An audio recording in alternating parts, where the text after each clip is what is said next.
Hey everyone, I'm now going to continue our story of holes, chapter 6. Stanley took a shower, if you could call it that, ate dinner, if you could call it that, and went to bed, if you could call his smelly and scratchy cot a bed. Because of the scarcity of water, each camper was only allowed a 4-minute shower. It took Stanley nearly that long to get used to the cold water. There was no knob for hot water. He kept stepping into, then jumping back from, the spray until the water shut off automatically. He never managed to use his bar of soap, which is just as well because he wouldn't have had time to rinse off the suds. Dinner was some kind of stewed meat and vegetables. The meat was brown and the vegetables had once been green. Everything tasted pretty much the same. He ate it all and used his slice of white bread to mop up the juice. Stanley had never been one to leave food on his plate, no matter how it tasted. "What do you do?" one of the campers asked him. At first, Stanley didn't know what he meant. "They sent you here for a reason." "Oh," he realised, "I stole a pair of sneakers." The other boys thought that was funny. Stanley wasn't sure why. Maybe because their crimes were a lot worse than stealing shoes. "From a store, or were they on someone's feet?" asked Squid.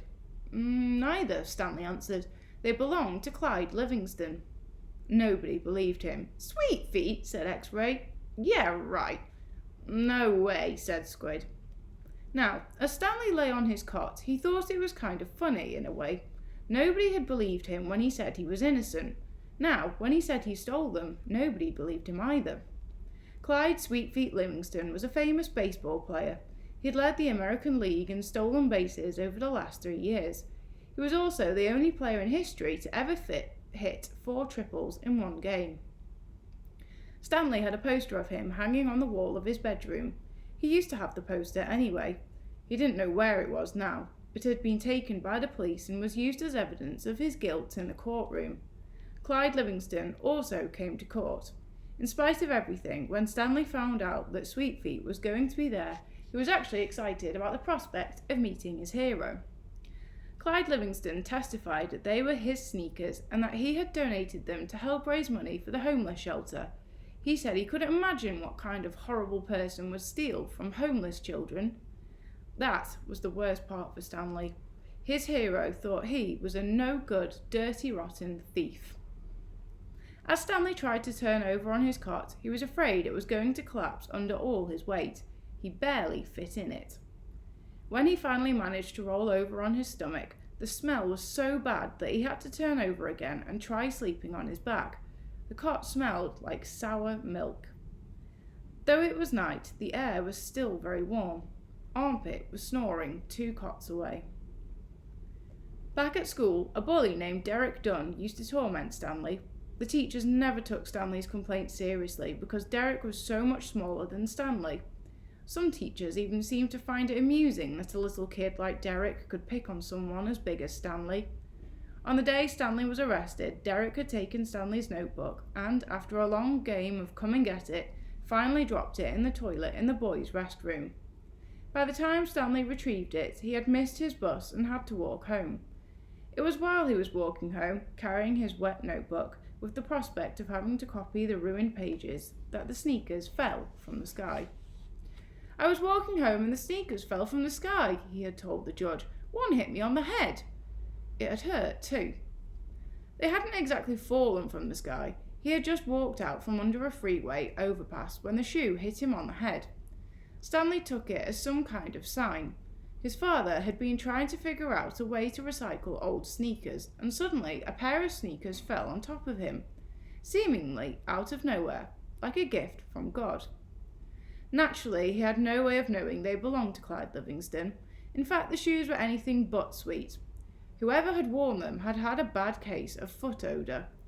Stanley couldn't help but think that there was something special about the shoes, that they would somehow provide the key to his father's invention. It was too much of a coincidence to be a mere accident. Stanley had felt like he was holding destiny's shoes. He ran. Thinking back now, he wasn't sure why he ran.